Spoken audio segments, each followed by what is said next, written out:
Vous écoutez présentement un extrait de la chronique Duo des Gradins en web rediffusion.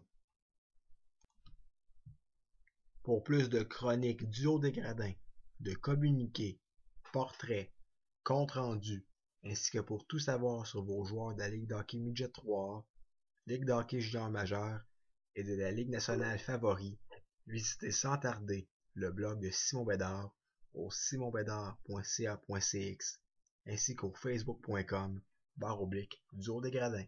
Samedi à 10h, on va faire la chronique Duo des Gradins avec Simon Bédard de Hockey le magazine. Simon, bonjour, bienvenue à l'émission. Bonjour Simon, tu nous entends bien? Oui, numéro 1. Oui, Simon, on va parler des deux derniers matchs des Estacades. Ça a commencé dimanche dernier, une victoire contre Notre-Dame 3-1. Donc, l'équipe a bien rebondi suite à la défaite contre Notre-Dame, justement, à Rivière-du-Loup.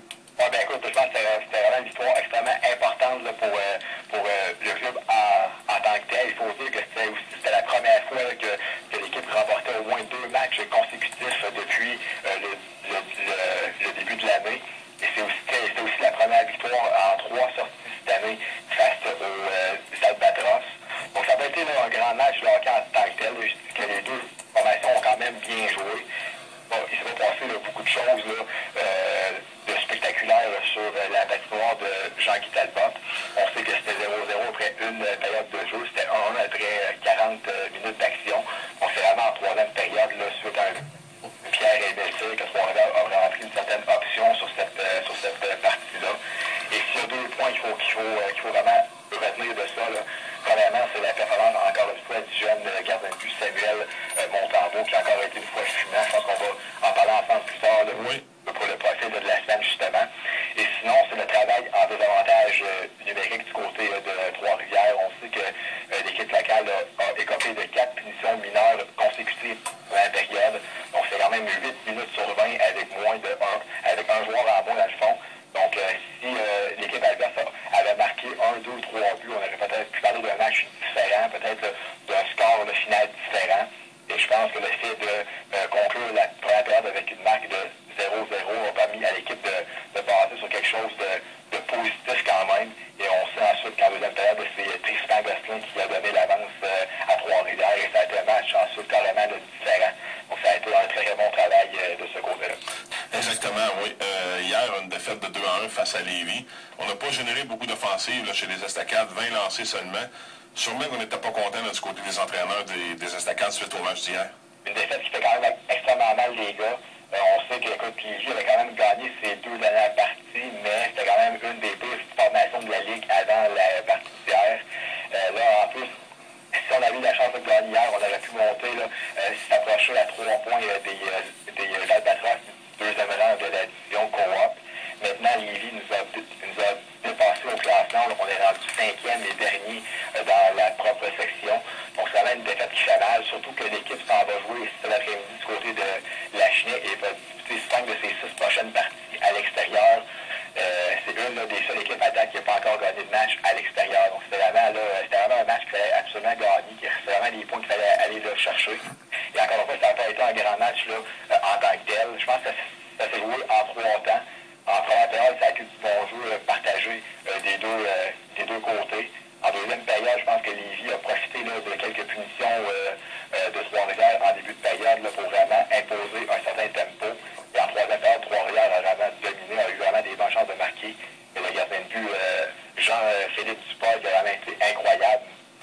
En tout cas, personnellement, c'est vraiment le joueur qui s'est le plus démarqué chez les deux équipes hier, a vraiment été solide.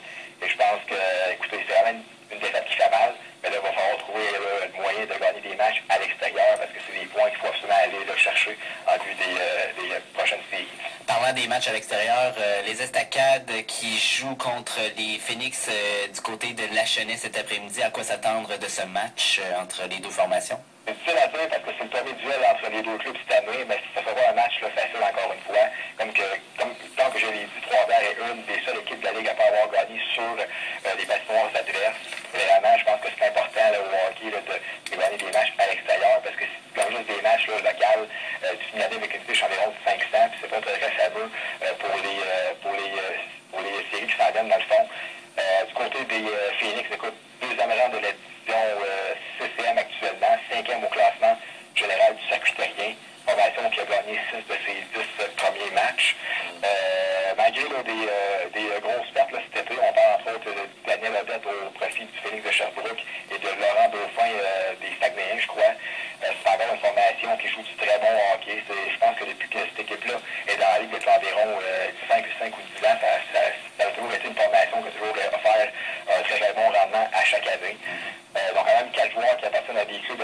JMQ, dont Samuel Desjardins du côté des Cataractes de Shawinigan. Et vraiment, les gars, hier, j'ai regardé ça, puis c'est vraiment spécial. Il y a seulement 7 joueurs qui étaient de la formation championne de l'année passée qui sont là encore cette année. Donc, on parle seulement de 3 joueurs de plus qu'à Trois-Rivières. Et on sait qu'à Trois-Rivières, actuellement, on est une formation de dernier tiers. Là. On est dans le dernier tiers de la Ligue. Du côté du collège Pestard-Blondet, on est dans le premier tiers actuellement. Donc, c'est vraiment 3 joueurs qui peuvent faire une certaine différence si on veut. Donc, je pense vraiment les crédits reviennent à l'entraîneur Paulin Bordelot, qui à chaque année vraiment est capable de tirer le meilleur à fond de ses joueurs. Et deux gars justement qui vont faire rapport à l'œil, c'est les deux là, Gignac, donc Brandon et William Gignac. Vraiment, là, respectivement 15 et 13 points en 10. 8 buts, 7 passes du côté de Brandon et 6 filets et 7 mentions d'aide du côté de William. Ça va être un match 17, je pense que c'est Samuel Montembeau qui va avoir le mandat, c'est ça qui m'a été dit, de permettre au club de gagner un premier match sur la patinoire adverse. Mais le défi va être assez dur, merci. Oui. Simon, tu restes avec nous quelques instants. On va parler après ça de ton joueur de la semaine. On va s'arrêter un peu en chanson avec Carly Rae Jepsen de Good Time. C'est bon, les gars, merci. Alors, nous allons jouer Carly Rae Jepsen à l'instant.